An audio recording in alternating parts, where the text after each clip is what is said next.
کسی کی اولاد اگر صحیح طور پہ نیک بن جائے اور صرف اللہ کی بن جائے، اللہ کی بن جائے،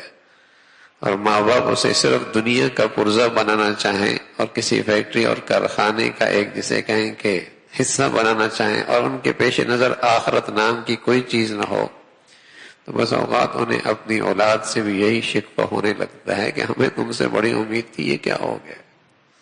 یہ تجھے کیا ہو گیا۔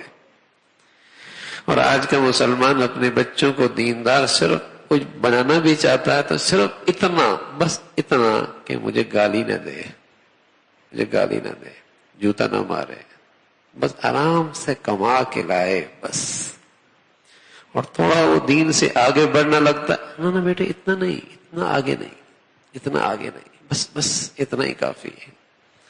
اور دنیا میں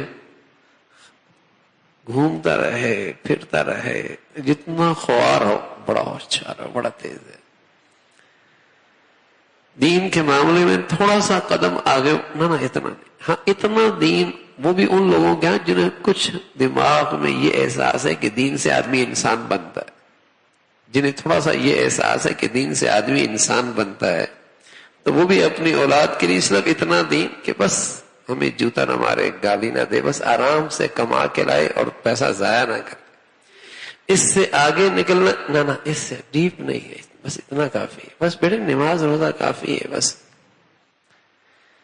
اس سے آگے وہ بھی برداشت نہیں کرتا۔ یہ وہ مخلوق ہے جو اپنی اولاد سے صرف دنیا چاہتی ہے بس۔ اور کچھ مسلمان ہوتے ہیں جو اپنی اولاد کو اپنی آخرت کا سرمایہ سمجھتے ہیں، جو اپنی اولاد کو اپنی آخرت کا سرمایہ سمجھتے ہیں کہ اس سے مجھے دنیا کا نفع ہو نہ ہو، کل میرے لیے نجات کا ذریعہ بن جائے، کل میرے لیے سرمایہ آخرت بن جائے،